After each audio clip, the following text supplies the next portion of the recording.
It's one of the writer's worst nightmare, right? That A, you're alone and you don't have any proof.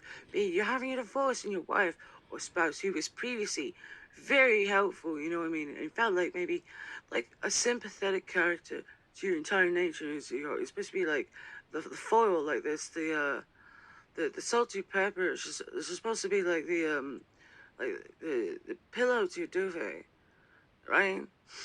It's just not there anymore. You're already dealing with like the empty space.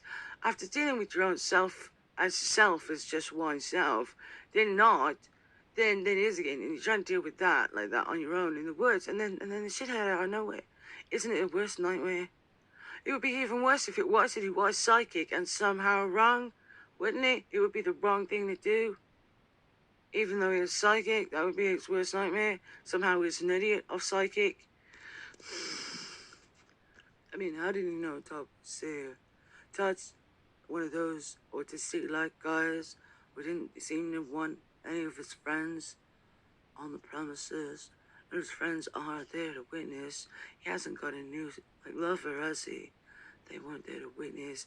And one critical, right? Todd and Amy don't have any children. Among Jewish culture, like this, the idea of not having any children is considered to be an ill omen. Means you're a killer.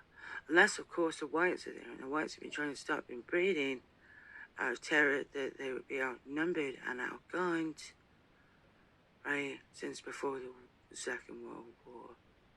So if you put the situational racialism back in, it's not Todd and Amy's fault that they don't have children. It was probably John Shooter and his pals the whole time who were trying to kill him. And why didn't Todd know about that? Shouldn't someone have told him, his lawyer, a cop who came to help him? Right, Amy?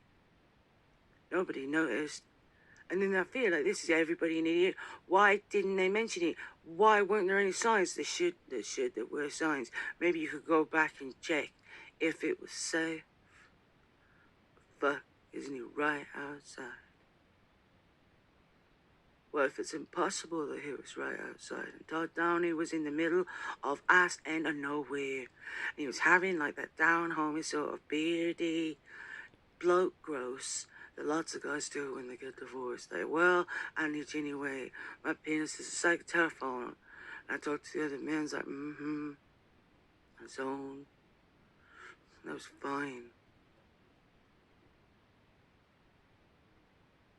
It was fine.